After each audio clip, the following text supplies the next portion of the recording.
Welcome back. You're watching ET Insight right here on ET Now. The new Lokpal bill is underway, but many believe that a new law alone is not really an answer or even a solution to India's rising corruption.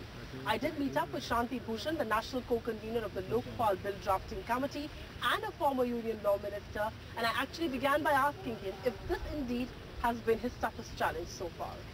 Well, it's really challenging because this Lokpal bill, the concept has been pending in the country for more than 4 decades. That's right. The most challenging task is how to constitute, how to select members of this Lokpal body. We are thinking of a larger Lokpal body than it has been envisaged before because there will be a lot of work before it. We are thinking that it should have a chairperson and 10 members, and they will function in benches of 2 or 3, not singly, except some matters will be done by the chairperson. This is the first experimentation of its kind where civil society has been included at the drafting stage of a legislation. Well, how do you think this is going to work? Well, I can't say that this law will totally eliminate corruption, but I'm confident that if the bill on the lines which we have in mind is enacted, it is going to make a big dent in corruption.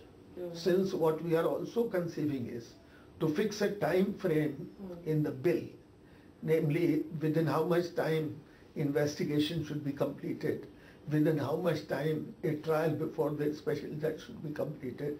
It would go a long way in getting people convicted and sent to jail. And that actually is one of the reasons why corruption is breeded in this country, because cases go on for a lifetime of a person, and about so many pending cases, the judicial system is under a lot of pressure. But sir, which is why I wanted to ask you, what's going to be the cornerstone of the draft that the civil society representatives present?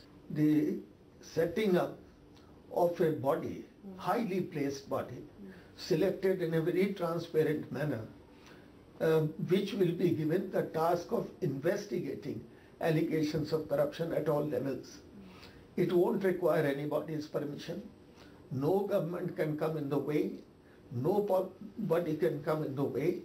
And it will have the power of investigation only. This body will not punish any person who is guilty of corruption, but it will quickly investigate.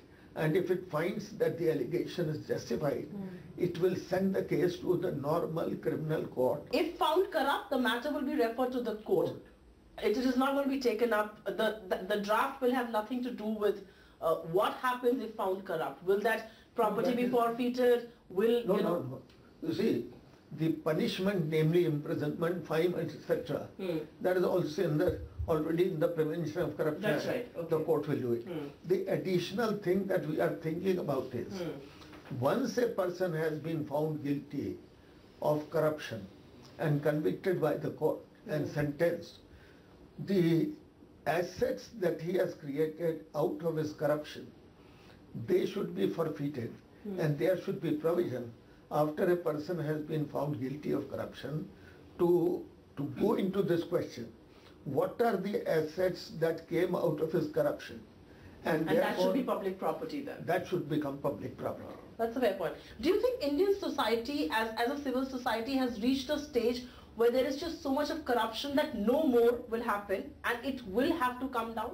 There is no scope of corruption going up. It is at the zenith.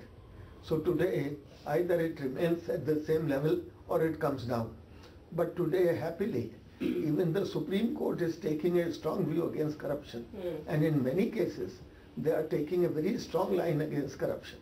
Now, but of course, Supreme Court can only act in a few cases.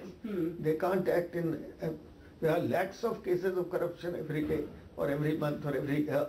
So that's why this institution, this Lokpal institution is absolutely necessary. Was it a personal moment of reckoning when this Lokpal bill was agreed upon? Because this touched the hearts of almost every person in the country. That is why the movement took off. With that, it's a wrap here on this edition of ET Inside. Do keep sending us your feedback and suggestions. Thanks very much for being with us on the show today.